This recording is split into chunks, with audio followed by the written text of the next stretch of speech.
I know we all have an idea of who we want to be in the next 5 or 10 years. The kind of person you want to become, what they would do, how they would look, where they would live, their dream spouse, like their lifestyle. I know we've all have sat around and daydream, fantasize, however you want to say it, thought about the kind of person you want to be in the future. And I think that's a good thing to do because it helps put your life in perspective and helps you to see what you need to be focusing on right now. If I want to be this person in 10 years who has a great body, I need to start going to the gym right now. I know me personally, I am very unsatisfied with how my life is going. I'm very disappointed in myself and decisions I've made in the past. I feel like I could be in a lot better position. Say if I had the same mind frame and was serious about it, that's the part about it. Not just having a mind frame, but actually taking the action towards it. Knowledge is nothing if you don't take action. So if I was like 18 and I took this same approach, the same action, I would be in a much better place than I am right now. And I do regret it, but I don't want my life to continue being this cycle of regret in the next 5 years when I'm 28, to be like, dang, I wish I did more when I was 23. I wish I pushed for this. I wish I took this risk. I wish I tried more. I don't want to feel like that. I want my future self to be proud of what I'm doing right now in the past. They're both me in a way, but we look at each other differently. It's funny like that. I know me, I want to push for a future where I can be proud of myself right now. I've been reading the book, Eat the Frog. It's supposed to help with procrastination, and it really does. I haven't finished it yet, so I won't give a complete book review. It is really good. It has a lot of great advice. One of the chapters is about weighing the consequences, saying what would happen if I didn't do what I need to do today? Or what would happen if I didn't do something that was on my list? What is the worst case scenario for doing this thing? Or like the best case scenario, vice versa. So say you own a donut shop. What is the worst case scenario that would happen if you don't open this week and you take a vacation or something? Well, depending on your economic situation, you might be homeless. You actually need the money to survive, to pay rent and eat your food. You know, you can't just get up and leave. Breaking it down now, we all have a list of goals or things you want to accomplish. And if you want to accomplish this goal, you need to break it down into actionable steps. Say the goal is to become a better chef.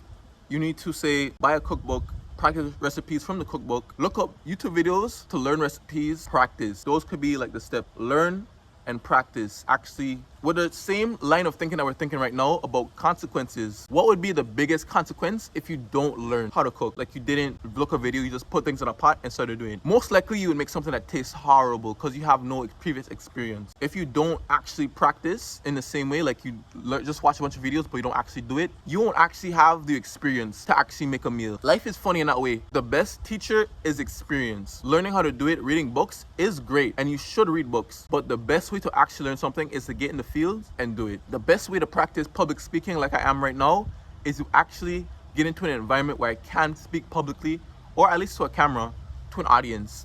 It helps me see where my flaws are, helps me learn how to keep an audience engaged, stuff like the best way is to get in there. So tying it all in now, priorities is really what we're looking at, if you haven't guessed.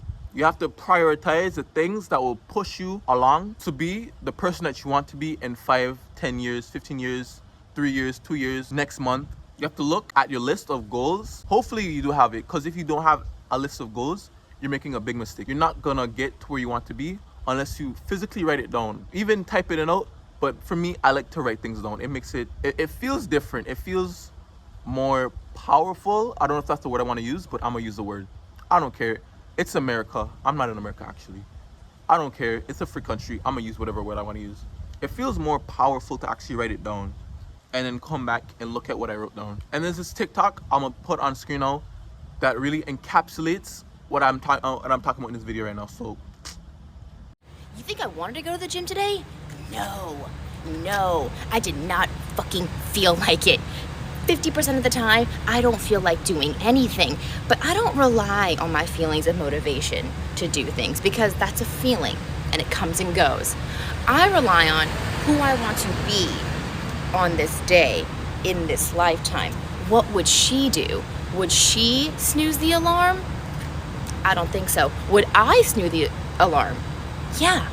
So I don't ask myself if I want to do it, because the answer's no.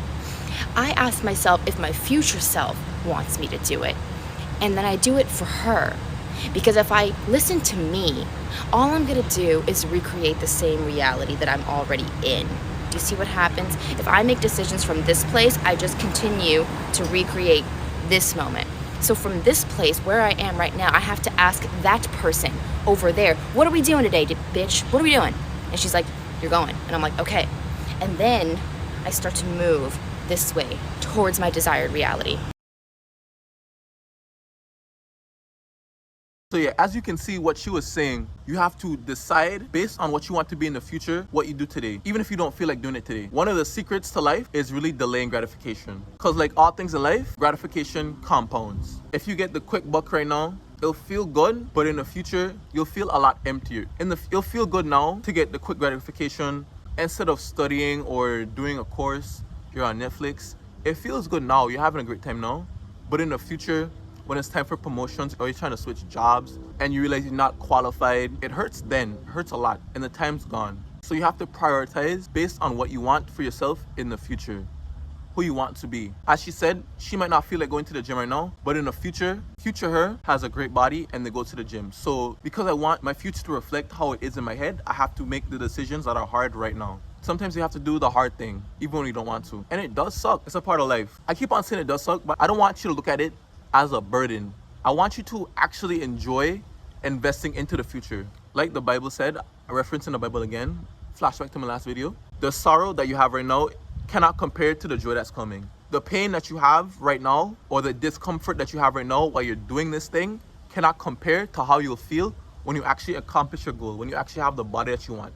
You actually are qualified or are in a position to have a better job, to make more money, to have a better way of life, or to not have to worry about your bills as much, to not have to live check to check, to have your business kick off because you've been putting all this work in, reading, trying to get clients, experimenting with your offer, stuff like that. All the hard work that you're doing right now cannot compare to the success that you will feel or the joy and the fulfillment that you will feel in the future once you actually reach to it, because of all this consistency and compounding that you've been putting on over the years. I want you to believe that what you're doing is not in vain. The work that you're putting in is not in vain. You won't feel it right now, but it's not for you. It's for your future self. What's for you right now is the enjoyment of the process, being on the ride. You don't get on a roller coaster for it to end. You get on a roller coaster to enjoy the ride. It might be scary at times, thrilling at times. You might feel like you might actually die, follow the ride. Hopefully you don't. That would be crazy. Getting what you want in life, goals, success, is a roller coaster. The end is where we all want to be, but the ride is majority of the experience.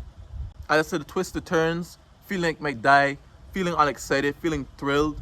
It's the same way with trying to improve your life. You might feel down sometimes, you might feel really motivated other times. You might have to be extra hard on yourself and be disciplined some other times. But once you keep your eye on the prize, on who you want to be in the future, and as I said, 5-10 years, maybe even next year, next month, you keep your eye on that prize and think about what it means to you and how that will feel when you're there, because you will get there once you stay on task.